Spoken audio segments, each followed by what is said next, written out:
Darth, I have one very simple question for you. I'm going to get straight into it. We're going to keep this video short and sweet. Be honest. Is Diablo 4 Season 4 worth playing? And why?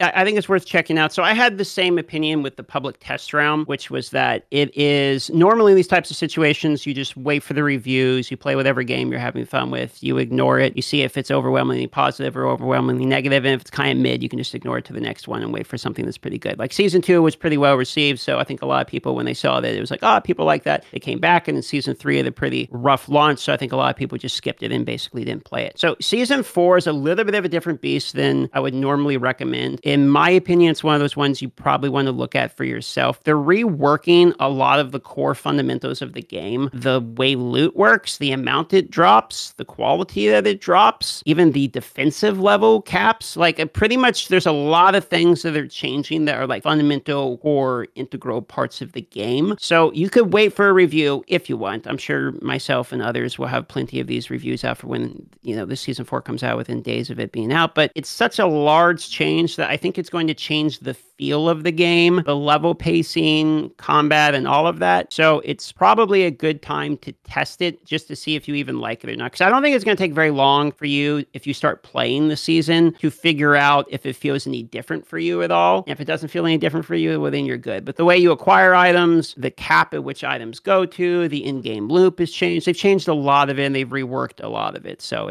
I think this one's probably worth trying. Itemization, the lack of endgame content. As someone that hasn't played Diablo 4 for a while, since Season 1 and actually pre-Season 1, there's a lot of people that are in the same category as me. Those are a couple of the major concerns and problems that a lot of people felt in the early days. There are a lot of people that are kind of looking at Season 4 and thinking, hey, should I play? Because we're kind of on a dry spell with video games right now, right? And a lot of people have already bought the game. Is it worth playing? And you've just gone through a list of different things, right? What would you say to those people that are kind of have that perspective of Diablo 4 from like pre-Season 1? And what would you say are a few stand out features of Season 4 that kind of stick out to you? So I would say, first of all, to those people, it's a slow bleed. If you're expecting from Season 3 to Season 4 to have like mind-blowing new in-game content, it has a couple new things. Like you have new bosses, you have the pit, and then you have the way that items work now, right? So like the in-game loop and gameplay itself, they've added more, but it's not like a whole new game. It's not like an expansion or something. It's a new season and basically a rework. So if you're asking me, is the in-game completely done? The answer is no. But in terms of the way that they've been releasing content, if you haven't played since launch of the game, there's a significant amount of new content available, but that doesn't mean that that's going to automatically satisfy you. I think a lot of times people look at ARPGs and think, can I play this infinitely? Yes or no? And there's a lot of games where the answer to that is like, yes, you basically can play it infinitely. Diablo 4 is not one of those. And I don't think it will be with Season 4. It's not going to be, I can infinitely play this game forever. It's just not. I don't know if it will ever be one of those games. But if you're asking me, is it worth trying, worth playing, and what it has to offer? It has more to offer now than it ever did before. And you can, I think, find out for yourself whether or not that's enough. In terms of what actually those things are, it's basically the reworks, plus the new bosses, plus the pit. So if you're familiar with Diablo 3 at all, they basically added greater rifts into the game. That's the way I can describe it. Then they added like uber variants in the game, and then Dario and things like that. So there's a few technically new bosses, and then there is new uber bosses, which are basically the other ones just harder now. There is some new things to do, but if you're asking me, is the in-game complete? I think most people would probably say no. I don't think the game is complete from in-game yet, but it is better than pre-season by a lot, and the itemization change is pretty significant. They removed a lot of the really annoying things about items and added, the basics of crafting. You can basically masterwork an item and temper an item, which is add affixes onto it and increase the gear and make it stronger more so than we just had with the blacksmith before. So they're starting to get to what I would consider the first part of completing what an ARPG needs at an entry level. So this is sort of a 1.0. If you played the game on launch, it wasn't a complete game. That's the fair feedback for it. That's why most people gave it like a a 6, maybe a 7 if you're being generous for casual players and like couch co-op players. But for the most bit, the game wasn't complete on launch. Is it complete now? Not fully complete in infinite gameplay. It is now a 1.0 launch. This is how it should have been when the game originally launched. So you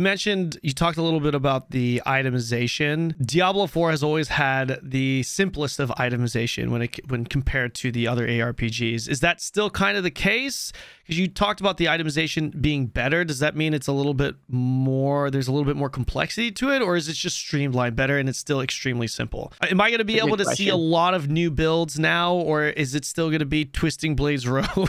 You know what I mean? Like the same, like Hoda and stuff like that. So the way that they do like item builds and enable item builds is basically off of unique items. What they've been adding into the game slowly and what they're adding with Season 4 is more unique items that fundamentally change the way the abilities work. Like now you have, just as one example, right? You got like the Hydra that you got frozen orbs that are spawning. You got the Hydra that spawns more shit. So they're kind of fundamentally changing how some core mechanics work when you acquire the uniques. The balance is going to change because the items are completely getting reworked. But in terms of the itemization, is it more complex? Like, no, it's still pretty simple. In fact, you could probably argue it's even more simple now, but now you have crafting that sort of has a longer journey with the items. So you'll get an item, and the length of time which that item goes from like basic bitch item to a fully maxed out Giga Chad one now has RNG layers on it as you're crafting it, and is a longer time than just let me get an item that's on the ground. Is it better? Yes or no? It's less boring, but is it more complex? Not really. I mean, it's slightly more complex because you can now add your own affixes onto it. It can go up to 5 instead of 4. So I guess that's 25% more complex in terms of affixes, but they actually simplified down the affixes. Instead of this like damage on Tuesday meme you hear, damage to a guy who has a fractured leg and ate at McDonald's in the last 13 minutes. Like instead of these weird affixes, it's basically just damage, raw stats. They've simplified that down a lot. So the stats themselves are more simple in terms of what you do with the item once you've acquired it. That part is more complex. And then the answer to is you're going to see more builds? Yes, but not because of these items that I'm mentioning. It's because of the uniques that are being added that fundamentally change the way builds work, and you build around how they change the abilities. That's how the builds work in Diablo. So we see there are a lot more uniques that we're going to see in Season 4 compared to, let's just say, Season 1 or even 2. Yeah,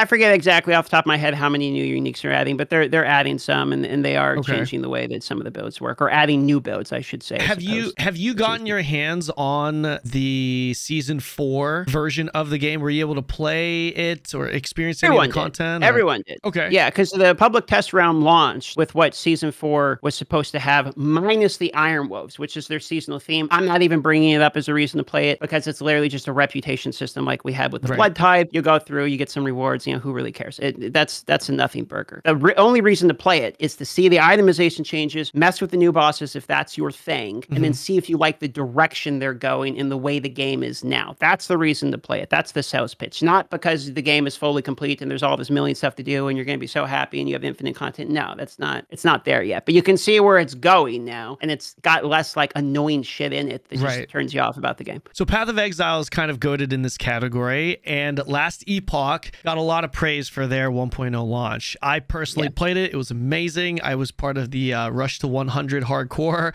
race. I mean, you got second or third or something, right? I did. Yeah, I was rank 1 Blade Dancer. I was rank 2 behind Woody overall for Rogue. Congrats. Of all classes, 4th. Pretty proud of that accomplishment, although a lot of people had disconnect issues and all that stuff. For me, it was the first hardcore journey. Regardless, Last Epoch had a great launch. A lot of praise for it. You just said that you have been able to play the Season 4 version of the game. How does this measure up to, let's say, Last Epoch? That's a hard one, because I actually feel like Last Epoch is the better core bones of a game. In my opinion, I don't think Last Epoch has a very good end game yet. I got bored of it rather quickly, if I'm being honest. I didn't really feel the need, outside of trying new classes, I didn't really feel the need to continue completing the game at like a higher level. I'm like, okay, I see what it is. It's monoliths and you push the corruption. That's cool, but like that doesn't really interest me. So in terms of what's currently available, weirdly enough, I think Diablo has more end game. But in terms of like how much you're going to enjoy the game more, you put 2 people that have never played both of them and you send them off,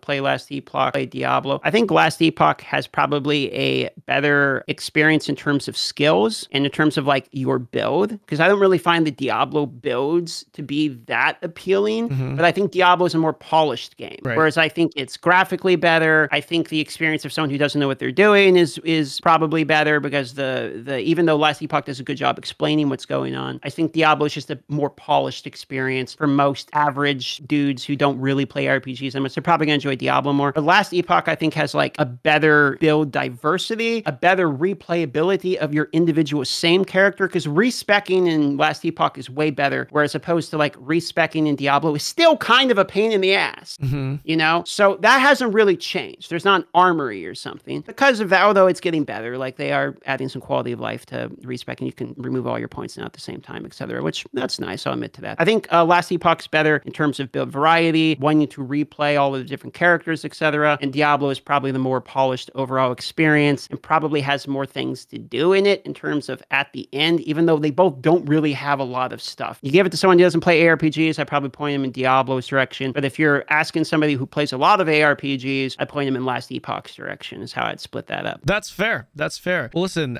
Darth, I wanted to keep this nice and short for the viewers at home, because a lot of people in my community, myself included, have been wondering whether or not they should dip into season 4. Of course, there are a lot of people that are like, F Diablo, I'm never touching it again. It's terrible. I hate Blizzard. To be perfectly honest, what I've seen is there is interest. And a lot of it, honestly, has to do with the fact that there's nothing else to really play for a lot of people right now. So it's kind of like, the timing is there. Maybe I'll check it out. So I thought I'd put this video together. I don't want to say a TLDR, because this is, this is obviously a lot of information, thorough explanation. I guess just a quick breakdown whether or not people should check the game out. So thank you, Darth. I appreciate that. I think I will give it a go. Definitely check it out. If you guys are planning on playing the game, definitely check out Mr. Darth on Twitch. He's streaming a lot.